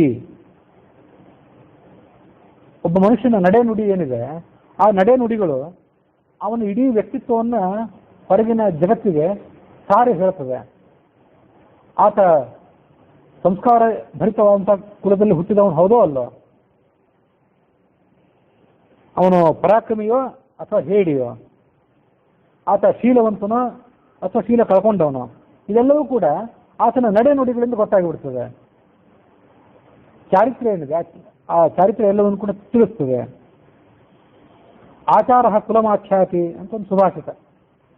ಆಚಾರ ಕುಲಮಾಖ್ಯಾತಿ ವಪುರಾಖ್ಯಾತಿ ಭೋಜನಂ ಸ್ನೇಹಮಾಖ್ಯಾತಿ ಲೋಚನಂ. ಇನ್ನೊಂದು ಪಾದ ಆದರೂ ನೆನಪು ಬರ್ತಿಲ್ಲ. ಆಚಾರ ಕುಲಮಾಖ್ಯಾತಿ, ನಿಮ್ಮ ನಡೆನುಡಿಗಳೇನಿವೆ, ನೀವು ಎಂಥ ಕುಲದಲ್ಲಿ ಬಂದಿದ್ದೀರಿ, ಎಂಥ ಕುಲದಲ್ಲಿ ಹುಟ್ಟಿದ್ದೀರಿ, ನಿಮ್ಮ ಕುಲ ಸಂಸ್ಕಾರ ಭರಿತವಾದದ್ದು ಹೌದೇ ಅಲ್ಲವೇ ಅನ್ನೋದನ್ನೆಲ್ಲ ತಿಳಿಸ್ತದೆ. ವಪುರಾಖ್ಯಾತಿ ಭೋಜನಂ, ನಿಮ್ಮ ಶರೀರ ಹೇಗಿದೆ ಅಂತ ಅನ್ನೋದನ್ನು ನೋಡಿದರೆ ದಿವಸ ಮನೆಯಲ್ಲಿ ಏನು ತಿಂತೀರಿ ಅಂತ ಗೊತ್ತಾಗ್ತದೆ. ಅಂದರೆ ಶರೀರ ಅಂದರೆ ಬರೇ ಮಾಂಸಖಂಡಗಳಲ್ಲ, ಶರೀರ, ಮುಖದ ಮೇಲಿನ ಕಳೆ, ಅದೆಲ್ಲವೂ. ಸಾತ್ವಿಕ ಆಹಾರ ತಿಂತಿರೋ, ಕೆಟ್ಟ ಆಹಾರ ತಿಂತಿರೋ, ತೀರಾ ಶುಷ್ಕವಾದಂಥ ಆಹಾರ ತಿಂತಿದ್ರೆ ಶರೀರದ ಮೇಲೆ ಬಡತನದ ಕಳೆ ಕೂಡ ಕಾಣಿಸ್ತದೆ. ಹಾಗಾಗಿ ಮನೆಯಲ್ಲಿ ಸರಿಯಾಗಿ ಭೋಜನ ಆಗ್ತಿರ್ಲಿಕ್ಕಿಲ್ಲ, ಬಡವ ಇದ್ದಿರಬೇಕು ಅಂತ ಕೂಡ ಗೊತ್ತಾಗ್ತದೆ. ಅದಲ್ಲದೆ ತಿನ್ನಬಾರದಂತಹ ನಿಷಿದ್ಧ ವಸ್ತುಗಳು ತಿನ್ನೋರ ಮುಖದಲ್ಲೂ ಕೂಡ ಕಳೆ ಇರೋದಿಲ್ಲ, ಅದರಿಂದ ಅದು ಕೂಡ ಗೊತ್ತಾಗ್ತದೆ. ವಪುಹು ಅಂದರೆ ಶರೀರ, ಆ ಶರೀರ ಭೋಜನಂ ಆಖ್ಯಾತಿ, ನೀವೇನು ತಿಂತೀರಿ ಅನ್ನೋದನ್ನು ತಿಳಿಸ್ತದೆ. ಶ್ರುತಮಾಖ್ಯಾತಿ ವಾಣಿ ಅಂತ ಇನ್ನೊಂದು ಪದ. ವಾಣಿ, ನಿಮ್ಮ ಮಾತೇನಿದೆ ಅದು ನಿಮ್ಮ ಶ್ರುತ, ನೀವು ಎಷ್ಟು ಓದಿದ್ದೀರಿ ಅನ್ನೋದನ್ನು ತಿಳಿಸ್ತದೆ. ಅದಕ್ಕಾಗಿ ರಾಮ ಹನುಮಂತನನ್ನು ನೋಡಿ ಇಷ್ಟು ಸುಂದರವಾಗಿ ಮಾತಾಡ್ತಾನೆ ಅಂತಾದರೆ ಈ ಹನುಮಂತ, ಇವನು ಋಗ್ವೇದ, ಯಜುರ್ವೇದ, ಸಾಮವೇದ ಇತ್ಯಾದಿ ವೇದಗಳಲ್ಲಿ ಪಾರಂಗತನಾಗಿರಬೇಕು. ಅದಿಲ್ಲದೇ ಇದ್ರೆ ಇಷ್ಟು ಅದ್ಭುತವಾದಂತಹ ಮಾತುಗಾರಿಕೆಯನ್ನು ಈತ ತೋರಿಸಕ್ಕೆ ಸಾಧ್ಯವೇ ಇಲ್ಲ ಅಂತ ಆ ರಾಮ ಹನುಮಂತನ ನೋಡಿ ಭಾವಿಸಿದ್ದ. ಹಾಗೆ ಮನುಷ್ಯನ ಮಾತೇನಿದೆ, ಮಾತುಗಾರಿಕೆ, ಅದು ಆತನ ಜ್ಞಾನವನ್ನು ತೋರ್ಪಡಿಸ್ತದೆ. ಸ್ನೇಹಮಾಖ್ಯಾತಿ ಲೋಚನಂ, ಕಣ್ಣು eyes are index of mirror ಅಂತ ಒಂದು ಮಾತು ಇಂಗ್ಲೀಷ್ನಲ್ಲಿ. ಕಣ್ಣು ಮನಸ್ಸಿನ ಒಂದು ಕೈಗನ್ನಡಿ. ಮನಸ್ಸಿನೊಳಗೆ ಏನು ಭಾವನೆಗಳಿದೆ, ದುಷ್ಟ ಭಾವನೆಗಳೇ ಆಗಲಿ ಸದ್ಭಾವನೆಗಳೇ ಆಗಲಿ, ಅದೆಲ್ಲ ಕಣ್ಣಿನಲ್ಲಿ ವ್ಯಕ್ತ ಆಗ್ತದೆ. ಅದನ್ನು ಏನೇ ಒಳಗೆ ದುರ್ಭಾವನೆ ಇದ್ದರೂ ಕಣ್ಣಲ್ಲಿ ತೋರಿಸ್ಕೊಳ್ದೇ ಇದ್ದವ್ರು ಯಾರಾದ್ರೂ ಇದ್ದಿರ್ಬೋದು, ಅದು ವಿಷಯ ಬೇರೆ. ಅಂತೂ ಆ ಸುಭಾಷಿತ ಒಂದು ಹಾಗೆ ಹೇಳ್ತದೆ, ಒಳಗಿನ ಭಾವನೆಗಳನ್ನೆಲ್ಲ ಕಣ್ಣು ವ್ಯಕ್ತಪಡಿಸ್ತದೆ ಅಂತ. ಈ ರಾಮಾಯಣದ ಮಾತು ಅದನ್ನೇ ಹೇಳ್ತದೆ. ಚಾರಿತ್ರ್ಯಮೇವ ವ್ಯಾಖ್ಯಾತಿ, ನಿಮ್ಮ ಚಾರಿತ್ರ್ಯ, ನಿಮ್ಮ ನಡವಳಿಕೆ ನಿಮ್ಮದಾದ್ದೆಲ್ಲವನ್ನು ಕೂಡ ಹೊರಗಿಡುತ್ತದೆ. ಅನಾರ್ಯ ಸ್ವಾರ್ಯ ಸಂಕಾಶಃ ಶೌಚಾಧೀನಸ್ತಥಾಶಿಕಿ ಲಕ್ಷಣ್ಯವತ್ ಅಲಕ್ಷಣ್ಯ ದುಶ್ಶೀಲಶೀಲವಾನಿವ.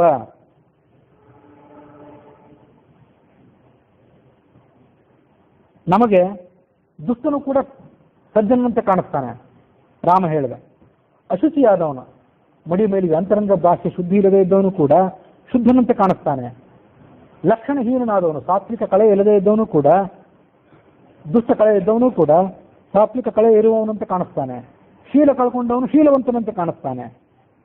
ಯಾವಾಗ ಕಾಣಿಸ್ತಾನೆ ಅಂತಂದ್ರೆ ನಮ್ಮ ಮಾನದಂಡಗಳು ಸರಿ ಇಲ್ಲದೆ ಹೋದರೆ, ಶಾಸ್ತ್ರ ಯಾವ ಮಾನದಂಡಗಳನ್ನು ಹೇಳಿದೆ, ಶಾಸ್ತ್ರ ಯಾವ ಪ್ರಮಾಣಗಳನ್ನು ಹೇಳಿದೆ, ಆ ಪ್ರಮಾಣಗಳನ್ನು ನಾವು ಅನುಸರಣೆ ಮಾಡಿದರೆ ನಮಗೆ ಅನಾರ್ಯರಂತೆ ಕಾಣಿಸ್ತಾರೆ, ಸಜ್ಜನರು ಸಜ್ಜನರಂತೆ, ದುರ್ಜನರು ದುರ್ಜನರಂತೆ ಕಾಣಿಸ್ತಾರೆ.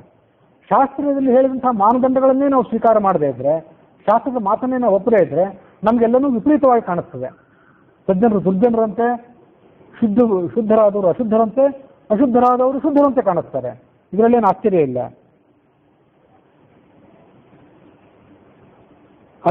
ಅಧರ್ಮಂ ಧರ್ಮವೇಷೇಣ ಯದೀಮಂ ಲೋಕಸಂಕರಂ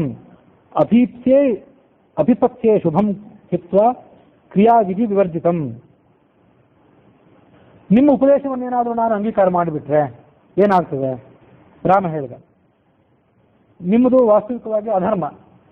ನೀವು ಧರ್ಮವನ್ನು ನನಗೆ ಉಪದೇಶ ಮಾಡಲಿಲ್ಲ, ಅಧರ್ಮವನ್ನು ಉಪದೇಶ ಮಾಡಿದ್ರಿ ನೀವು. ಇದು ವೇದಗಳಿಗೆ, ಪುರಾಣಗಳಿಗೆ, ಸ್ಮೃತಿಗಳಿಗೆಲ್ಲ ವಿರುದ್ಧವಾದಂಥ ಸಂಗತಿಯಾಗಿದೆ ಇದು.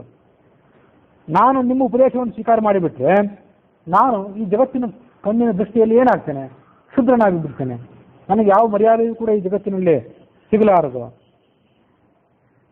ವೇದದ ಮರ್ಯಾದೆಯನ್ನೇ ನಾನು ಒಪ್ಪದೇ ಇದ್ರೆ ಮುಂದೆ ನಾನು ಈ ಜಗತ್ತಿನಲ್ಲಿ ಬದುಕೋದು ಹೇಗೆ?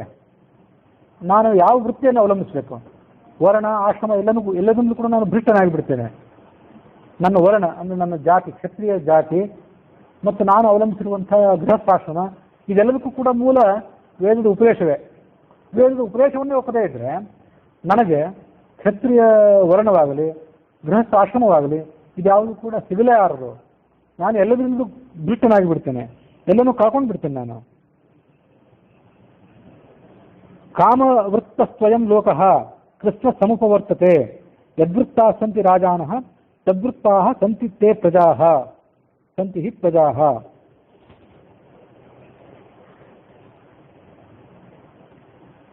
ಯದ್ವೃತ್ತಾ ಸಂತಿ ರಾಜಾನಃ. ರಾಜರು ಹೇಗೆ ತೋರಿಸ್ಕೋತಾರೋ, ರಾಜರು ತಮ್ಮ ನಡೆನುಡಿಗಳನ್ನು ಹೇಗೆ ಇಟ್ಕೋತಾರೋ ಅದನ್ನು ಅನುಸರಿಸಿ ಜನಗಳು ಕೂಡ ತಮ್ಮ ವೃತ್ತಿಯನ್ನು ತಿದ್ದುಕೊಳ್ತಾರೆ. ರಾಜರು ಸಜ್ಜನರಾಗಿದ್ದರೆ, ಧಾರ್ಮಿಕರಾಗಿದ್ದರೆ ಜನರು ಕೂಡ ಧಾರ್ಮಿಕರಾಗಿ ಬರುತ್ತಾರೆ. ರಾಜರೇ ಧರ್ಮವನ್ನು ಬಿಟ್ಟು ಬದುಕಿದರೆ ಪ್ರಜೆಗಳು ಕೂಡ ಧರ್ಮಹೀನರಾಗಿ ಬಿಡ್ತಾರೆ. ಯಥಾ ರಾಜ ತಥಾ ಪ್ರಜಾಃ. ಸತ್ಯಮೇವ ಆಂಧ್ರಶಂಸಂ ಚ ರಾಜವೃತ್ತಂ ಸನಾತನಂ ತಸ್ಮಾತ್ ಸತ್ಯಾತ್ಮಕಂ ರಾಜ್ಯಂ ಸತ್ಯ ಲೋಕ ಪ್ರತಿಷ್ಠಿತಃ. ರಾಜರ ಧರ್ಮಗಳು ಯಾವುದು? ಕ್ಷತ್ರಿಯದಲ್ಲಿ ಇರಬೇಕಾದಂಥ ಮುಖ್ಯ ಧರ್ಮಗಳು ಯಾವುದು ಅಂದರೆ, ಒಂದು ಸತ್ಯವಾಕ್ಯದ ಪರಿಪಾಲನೆ, ಮತ್ತೊಂದು ಭೂತದಯೆ, ತನ್ನನ್ನು ಅವಲಂಬಿಸಿಕೊಂಡು ಬದುಕುವಂಥ ಈ ಜಗತ್ತೇನಿದೆ ಅದರ ಕಲ್ಯಾಣವನ್ನು ಅಪೇಕ್ಷೆ ಪಡೋದು, ಇದು ಇನ್ನೊಂದು ಧರ್ಮ. ಜಗತ್ತೆಲ್ಲವೂ ಕೂಡ ಸತ್ಯವನ್ನೇ ಅವಲಂಬಿಸಿಕೊಂಡಿದೆ. ಸತ್ಯವನ್ನು ಒಂದು ನಾವು ಕೈ ಬಿಟ್ಟರೆ ಜಗತ್ತೆಲ್ಲವೂ ಕೂಡ ನಮ್ಮನ್ನು ಕೈ ಬಿಟ್ಟಿತ್ತು. ಹಾಗಾಗಿಯೇ ಋಷಿಗಳು, ದೇವತೆಗಳು ಎಲ್ಲರೂ ಕೂಡ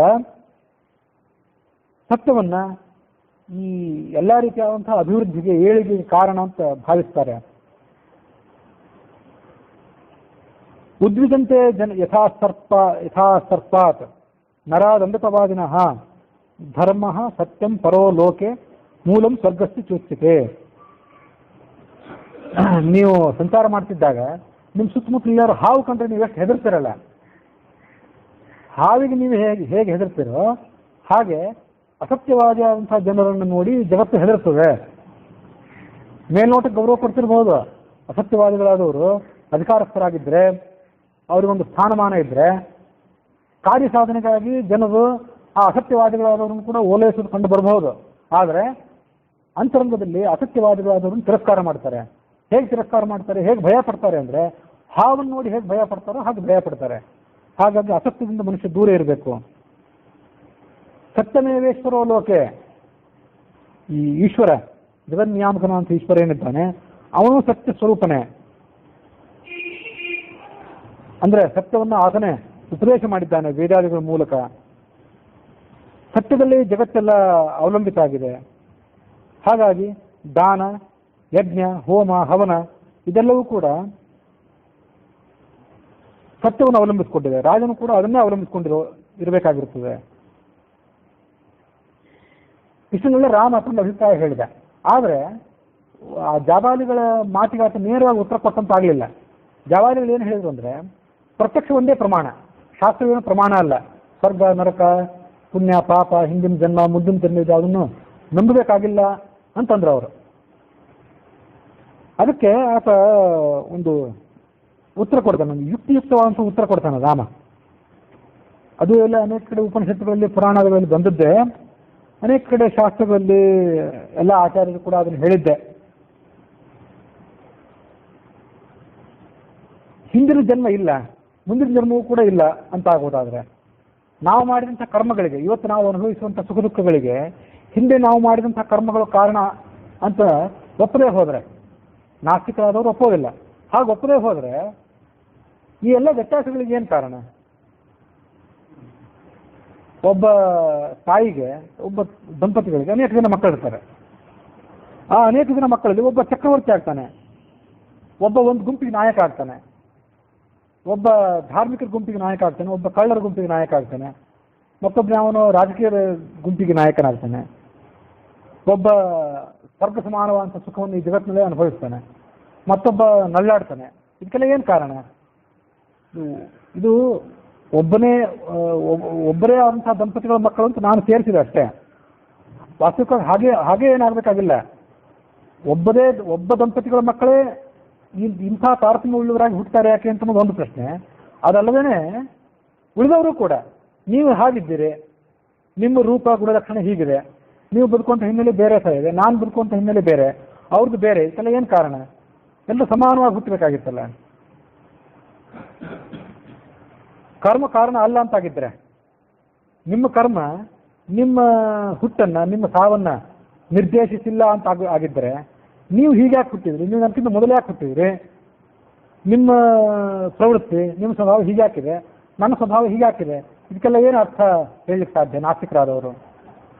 ಆಸ್ತಿಕ ಶಾಸ್ತ್ರದ ಪ್ರಕಾರ ಕರ್ಮ ಅಂತ ಅನ್ನೋದು ಅನಾದಿಯಾಗಿದೆ, ಜೀವನಗಳಿಗೆ ಜನ್ಮಗಳು ಕೂಡ ಅನಾದಿಯಾಗಿದೆ. ಹಾಗಾಗಿ ಹಿಂದೆ ಆತ ಮಾಡಿದ ಕರ್ಮಗಳೇನಿದೆ ಆ ಕರ್ಮಕ್ಕನುಸಾರವಾಗಿ, ಋಣಾನುಬಂಧಕ್ಕನುಸಾರವಾಗಿ ಅವರು ಬೇರೆ ಬೇರೆ ಜನ್ಮಗಳನ್ನು ತಾಳ್ತಾರೆ. ಅದಕ್ಕಾಗಿ ಋಣಾನುಬಂಧ ರೂಪೇಣ ಪಶುಪತ್ನಿ ಸುತಾಲಯ ಅಂತ ಹೇಳಿದ್ದು, ನಿಮಗೆ ಯಾವ ತಂದೆ ತಾಯಿಗಳು ಋಣ ಇತ್ತೋ ಅವ್ರ ಮಕ್ಕಳಾಗಿ ನೀವು ಹುಟ್ಟಿದ್ರಿ, ಯಾವ ಹೆಂಡತಿಯನ್ನು ನೀವು ಪಡ್ಕೊಳ್ಬೇಕಾಗಿತ್ತು, ಅದಕ್ಕೆ ಯಾವ ಋಣ ನಿಮಗಿದೆಯೋ ಹಾಗೆ ನೀವು ಪಡ್ಕೊಂಡು ಗೃಹಸ್ಥಧರ್ಮ ನೀವು ಆಚರಣೆ ಮಾಡಿದ್ದೀರಿ. ಅವ್ರದ್ದು ಮತ್ತೊಬ್ಬರದ್ದು ಋಣ, ಮತ್ತೊಬ್ಬರ ಸಂಸ್ಕಾರ, ಅವ್ರ ಜನ್ಮ, ಅವ್ರ ಹಿನ್ನೆಲೆ ಬೇರೆ. ಅದಕ್ಕಾಗಿ ಅವರು ತಾಳ್ಕೊಂಡ ಅವ್ರು ಬದುಕುವಂಥ ರೀತಿನೇ ಬೇರೆ. ಎಲ್ಲರಿಗೂ ಒಂದೇ ಆಗಿದ್ರೆ, ಎಲ್ಲರಿಗೂ ಹಿನ್ನೆಲೆ ಒಂದೇ ಆಗಿದ್ರೆ, ಎಲ್ಲರೂ ಒಂದೇ ರೀತಿಯಾಗಿ ಯಾಕಿಲ್ಲ? ಇದು ಬರೇ ನಾಸ್ತಿಕರಿಗಷ್ಟೇ ಪ್ರಶ್ನೆ ಅಲ್ಲ. ಇದನ್ನು ಕೆಲವು ಬೇರೆ ಅವೈದಿಕವಾದಂಥ ಪಂಥಗಳಿವೆ ಅಲ್ಲ, ಅವೈದಿಕ ಧರ್ಮಗಳು, ಪಂಥಗಳು, ನಮ್ಮ ದೇಶಕ್ಕೆ ಸಂಬಂಧಪಡದೇ ಇರುವಂಥ ಅವೈದಿಕ ಧರ್ಮ ಪಂಥಗಳಿವೆಯಲ್ಲ, ಅದಕ್ಕೂ ಕೂಡ ಈ ಪ್ರಶ್ನೆ. ಇದನ್ನು ಇಟ್ಕೊಳ್ಬೋದು ಹೀಗೆ. ಯಾಕೆಂತಂದ್ರೆ ಅವರು ದೇವರನ್ನ, ಸ್ವರ್ಗ, ನರಕ ಇದನ್ನೆಲ್ಲ ಒಪ್ತಾರೆ. ಆದರೆ ಪುನರ್ಜನ್ಮ, ಹಿಂದಿನ ಜನ್ಮ, ಮುಂದಿನ ಅದನ್ನ ಅವ್ರು ಒಪ್ಪೋದಿಲ್ಲಲ್ಲ. ಹಿಂದೆ ಜನ್ಮ ಇರ್ಲಿಲ್ಲ ಅಂತ ಆದ್ರೆ, ನಿಮಗೂ ಇದು ಮೊದಲನೇ ಜನ್ಮ, ಅವ್ರಿಗೂ ಇದು ಮೊದಲನೇ ಜನ್ಮ, ನನಗೂ ಮೊದಲನೇ ಜನ್ಮ ಅಂತ ಆದ್ರೆ, ನೀವು ಹಾಗೆ ಯಾಕೆ ಹುಟ್ಟಿದ್ರಿ? ನೀವು ಅದನ್ನ ಯಾಕೆ ಪಡ್ಕೊಂಡ್ರಿ? ಇದನ್ನ ಯಾಕೆ ಪಡ್ಕೊಳ್ಳಿಲ್ಲ? ನಾನು ಹೀಗೆ ಹಾಕಿದ್ದೀನಿ, ಅವ್ರು ಹಾಗೆ ಹಾಕಿದ್ದಾರೆ. ಪರಮಾತ್ಮ ಪಕ್ಷಪಾತಿ ಅಂತ ಆಗ್ಲಿಲ್ಲೇನು? ಕರ್ಮದ ಹಿನ್ನೆಲೆ ಇಲ್ಲ ಅಂತ ಆಗ್ಬಿಟ್ರೆ ಅವ್ರನ್ನ ಹಾಗೆ ಹುಟ್ಟಿದ, ನಿಮ್ಮನ್ನ ಹಾಗೆ ಹುಟ್ಟಿದ, ಮತ್ತೊಬ್ಬರನ್ನ ಸಂಪತ್ಶೀಲವನ್ನಾಗಿ ಹುಟ್ಟಿದ, ಸಂಪತ್ತನ್ನು ಅವರು ಮೆರೆದಾಡ್ತಿದ್ದಾರೆ, ಮತ್ತೊಬ್ಬರಿಗೆ ತಿನ್ಲಿಕ್ಕೊಂದು ಅನ್ನದ ಅದೂ ಕೂಡ ಇಲ್ಲ. ಇಂಥ ಎಲ್ಲ ವ್ಯತ್ಯಾಸ ಯಾವ ಕಾರಣಕ್ಕಾಗಿ ಆಯಿತು? ಪರಮಾತ್ಮನೇನು ಪಕ್ಷಪಾತ ದೃಷ್ಟಿಯಿಂದ ಹುಚ್ಚರಾಗಿ ಬೇಕಾಬಿಟ್ಟಿಯಾಗಿ ಈ ಜಗತ್ತನ್ನು ಸೃಷ್ಟಿ ಮಾಡಿದ್ನೇನು? ನಿಮ್ದೊಂದು ರೂಪ ಬೇರೆ, ನಿಮ್ಮ ಪ್ರವೃತ್ತಿ ಬೇರೆ, ನಿಮ್ಮ ಹಿನ್ನೆಲೆ ಬೇರೆ. ನೀವು ಹುಟ್ಟೋದೊಮ್ಮೆ, ನೀವು ಸಾಯೋದು ಮತ್ತೊಂದು ಕಾಲದಲ್ಲಿ, ಮತ್ತೊಬ್ಬರು ಹುಟ್ಟು ಸಾವು ಮತ್ತೊಂದು ರೀತಿ. ಇದಕ್ಕೆಲ್ಲ ಏನು ಕಾರಣ? ಕರ್ಮ ಕಾರಣ ಅಂತ ಅಲ್ಲದೆ ಹೋಗಿದ್ರೆ ಈ ವ್ಯತ್ಯಾಸಗಳಿಗೆ ಏನು ಕಾರಣ ಅಂತ ಅನ್ನೋದು ಇದು ಬರೇ ನಾಸ್ತಿಕ ಮತಕ್ಕೆ ಪ್ರಶ್ನೆ ಅಲ್ಲ. ಅವೈದಿಕಗಳಂಥ ಮತಗಳೇನಿವೆ ಆ ಮತಗಳಿಗೂ ಕೂಡ ಇವೆಲ್ಲ ಒಂದು ಪ್ರಶ್ನೆನೇ. ಆದರೆ ಈ ದೇಶದಲ್ಲಿ ವೇದಗಳನ್ನ, ಪುರಾಣಗಳನ್ನ ನಂಬಿಕೊಂಡು ಬಂದಿರುವಂಥ ಮತಗಳೇನಿವೆ ಆ ಮತಗಳಲ್ಲಿ ಅಷ್ಟೇ ಉತ್ತರ ಕೊಡ್ಲಿಕ್ಕೆ ಸಾಧ್ಯ. ಯಾಕೆಂದ್ರೆ ನಮಗೆ ಪುನರ್ಜನ್ಮ ಇದೆ, ಹಿಂದೆ ನಮಗೆ ಜನ್ಮ ಇತ್ತು, ಹಿಂದೆ ನಮಗೆ ಜನ್ಮ ಇದ್ದಿದ್ದರಿಂದ ಅನೇಕ ಕರ್ಮಗಳನ್ನು ನಾವು ಮಾಡಿದ್ವಾದ್ರಿಂದ ಆ ಕರ್ಮಕ್ಕನುಸಾರವಾಗಿ ನಮಗೆ ಈ ಥರದ ಹುಟ್ಟು, ಈ ಥರದ ಸಾವು, ಹೀಗೆ ಗಂಡ, ಹೀಗೆ ಹೆಂಡತಿ, ಹೀಗೆ ಮಕ್ಕಳು, ಹೀಗೆ ಸಂಪತ್ತು, ಇಂಥ ಸ್ಥಾನ, ಇಂಥ ಮಾನ, ಅವರ ಹಿನ್ನೆಲೆ ಬೇರೆ, ಅವ್ರಿಗೊಂದು ಮತ್ತೊಂದು ರೀತಿ ಆದ್ದು. ಈ ಉತ್ತರವನ್ನು ಪುನರ್ಜನ್ಮ, ಕರ್ಮ ಇತ್ಯಾದಿಗಳನ್ನು ಒಪ್ಪಿದ್ರೆ ಮಾತ್ರ ನಾವು ಕಂಡುಕೊಳ್ಳಿಕ್ಕೆ ಸಾಧ್ಯ. ಇಲ್ಲದೇ ಇದ್ರೆ ಕಂಡುಕೊಳ್ಳಿಕ್ಕೆ ಸಾಧ್ಯವೇ ಇಲ್ಲ. ಇನ್ನೊಂದು ದುರ್ದೈವ ಏನಂದ್ರೆ, ಆ ಅವೈದಿಕಗಳಂತ ಬೇರೆ ಮತಗಳೇನಿವೆ ಅಲ್ಲಿ ಇದ್ರ ಬಗ್ಗೆ ಅವರು ಚರ್ಚನೆ ಮಾಡಿಲ್ಲ. ಅಲ್ಲಿ ಅವರ ಧರ್ಮ ಗ್ರಂಥಗಳಲ್ಲಿ ಅಲ್ಲಿರುವಂಥ ವಿವರಣೆ, ದೇವರನ್ನು ಆರಾಧನೆ ಮಾಡುವ ಬಗೆ, ಅದರ ಪರಿಣಾಮಗಳು, ಅದರ ಬಗ್ಗೆ ಏನೇನೋ ಚರ್ಚೆ, ವಿವರಣೆ, ಉಪದೇಶ ಇದೆಯೇ ಹೊರತು ಹಿಂದೆ ನಾವು ಕರ್ಮ ಒಂದು ವೇಳೆ ಮಾಡಿಲ್ಲ ಅಂತಾದರೆ, ನಮಗೊಂದು ಹಿಂದಿನ ಜನ್ಮ ಇರಲಿಲ್ಲ ಅಂತಾದರೆ ಈ ವ್ಯತ್ಯಾಸಗಳಿಗೆ ಏನು ಕಾರಣ ಅನ್ನೋ ಪ್ರಶ್ನೆಯನ್ನು ಅವರಲ್ಲಿ ಎತ್ಕೊಂಡೇ ಇಲ್ಲ. ಪ್ರಶ್ನೆಯನ್ನು ಎತ್ಕೊಂಡೂ ಇಲ್ಲ. ಪ್ರಶ್ನೆ ಎತ್ತಿಲ್ಲ ಅಂತ ಆದ್ಮೇಲೆ ಉತ್ತರವೂ ಕೂಡ ಅಲ್ಲಿಲ್ಲ. ಆದರೆ ನಮ್ಮಲ್ಲಿ ಯಾವುದೇ ಗ್ರಂಥದಲ್ಲಿ ತೀರಾ ಸರಳ ಅಂತ ನಾವು ಕಣ್ಣಿಗೆ ಕಾಣಬಹುದಾದಂತಹ ರಾಮಾಯಣ ಮಹಾಭಾರತಗಳಲ್ಲಿ, ಅದೇನೋ ಸರಳ ಅಲ್ಲ, ರಾಮಾಯಣ ಮಹಾಭಾರತ ಭಾಗವತಗಳಲ್ಲಿಯೂ ತೀರಾ ಕಠಿಣ, 12 ವರ್ಷ ಓದಿದಂಥ ವಿದ್ವಾಂಸರು ಮಾತ್ರ ಅರ್ಥ ಮಾಡ್ಕೊಳ್ಬಹುದಾದ್ದು ಅಂತ ನೀವು ಜನಸಾಮಾನ್ಯರು ಏನು ತಿಳ್ಕೊಂಡಿದ್ದೀರಿ, ಅವರಿಗೂ ಅದು ಅರ್ಥ ಆಗೋದಿಲ್ಲ, ಅದು ವಿಷಯ ಬೇರೆ. ಅಂಥ ಬ್ರಹ್ಮಸೂತ್ರಗಳು ಮೊದಲಾದಂಥ ಉದ್ಗ್ರಂಥಗಳಲ್ಲಿಯೂ ಕೂಡ ಈ ಪ್ರಶ್ನೆಯನ್ನು ತಗೊಂಡು ಅದಕ್ಕೆ ಉತ್ತರ ಕಂಡುಕೊಳ್ಳುವಂಥ ಪ್ರಯತ್ನ ಎಲ್ಲ ಆಚಾರ್ಯರು, ಬರೇ ಮಧ್ವಾಚಾರ್ಯರು ಅಂತಲ್ಲ, ಉಳಿದೆಲ್ಲ ಅನೇಕ ಜನ ಆಚಾರ್ಯರು ಅದನ್ನು ಮಾಡೇ ಇದ್ದಾರೆ. ಇದು ಇಲ್ಲಿ ಮಾತ್ರ ಕಂಡು ಬರ್ತದೆ ಹೊರತು ಬೇರೆ ಕಡೆ, ಬೇರೆ ಗ್ರಂಥಗಳಲ್ಲಿ, ಬೇರೆ ಅವೈದಿಕಗಳಂಥ ಮತಗಳ ಏನು ಉಪದೇಶ ಗ್ರಂಥಗಳಿಗೆ ಅಲ್ಲಿ ಕಂಡು ಬರೋದೇ ಇಲ್ಲ. ಇದು ನಮ್ಮ ವೈಶಿಷ್ಟ್ಯ. ಇದು ಅದಕ್ಕೆ ಹೇಳಿದೆ ರಾಮ, ನಾನು ಸತ್ಯ ಪ್ರತಿಜ್ಞೆ, ನನ್ನ ಪ್ರತಿಜ್ಞೆಯನ್ನು ಯಾರು ಕೂಡ ಅಲುಗಾಡಿಸಲಾರದು. ಸತ್ಯದ ಮೇಲೆ ನಾನು ಆಣೆ ಅಂತ ಹೇಳ್ತೀನಿ. ತಂದೆಗೆ ನಾನು ಕೊಟ್ಟಂಥ ಮಾತೇನಿದೆ ಅದನ್ನು ಏನಕ್ಕೇನ ಪ್ರಕಾರೇಣ ನಾನು ನಡೆಸಿಕೊಳ್ಳಲೇಬೇಕು ಅಂತ ನಿರ್ಧಾರ ಮಾಡಿದ್ದೇನೆ. ಹೀಗೆ ನಾನು ವೇದಾದಿ ಶಾಸ್ತ್ರಗಳನ್ನು ನಂಬೋದರಿಂದ, ಧರ್ಮ ಕರ್ಮಗಳನ್ನು ನಂಬೋದರಿಂದ ತಂದೆಯ ಆದೇಶವನ್ನು ನಾನು ತಿರಸ್ಕಾರ ಮಾಡಲಿಕ್ಕೆ ಹೇಗೆ ಸಾಧ್ಯ? ನನಗೆ ಇದು ನನಗೆ ಸಾಧ್ಯವೇ ಇಲ್ಲ. ನಾನು ರಾಜ್ಯದ ಲೋಭದಿಂದಾಗಿ ಅಥವಾ ವ್ಯಾಮೋಹದಿಂದ, ಅಜ್ಞಾನದಿಂದ, ನಿಮ್ಮ ನಾಸ್ತಿಕ ಮತದ ಉಪದೇಶದಿಂದಾಗಲಿ ಈ ಸತ್ಯದ ಸೇತುವೆ, ನದಿಗೆ ಸೇತುವೆಯನ್ನು ಕಟ್ಟಿರ್ತಾರಲ್ಲ ಹಾಗೆ ಸತ್ಯ ಒಂದು ಸೇತುವೆ ಇದೆ, ನಮ್ಮನ್ನು ದಾಟಿಸುವಂಥ ಒಂದು ಸೇತುವೆ. ಈ ಸೇತುವೆಯನ್ನು ನಾನು ಮುರಿಯಲಾರೆ. ಸೇತು ಸತ್ಯಸ್ಯ ಭೇತ್ಯಾಮಿ ನೈವ ನ ಅಂತ ಹಿಂದೆ ಇದೆ. ಸತ್ಯದ ಸೇತುವೆಯನ್ನು ನಾನು ಮುರಿಯಲಾರೆ, ನಾನು ಅಧರ್ಮವನ್ನು ಸ್ವೀಕಾರ ಮಾಡಲಿಕ್ಕೆ ಸಾಧ್ಯನೇ ಇಲ್ಲ ಅಂತ ರಾಮ ಆ ಜಾಬಾಲಿಗಳಿಗೆ ಉತ್ತರ ಕೊಡ್ತಿದ್ದಾನೆ ಅನ್ನೋಲ್ಲಿಗೆ ಇವತ್ತಿನ ಕಥೆ ಮುಕ್ತಾಯ ಆಗಿದೆ.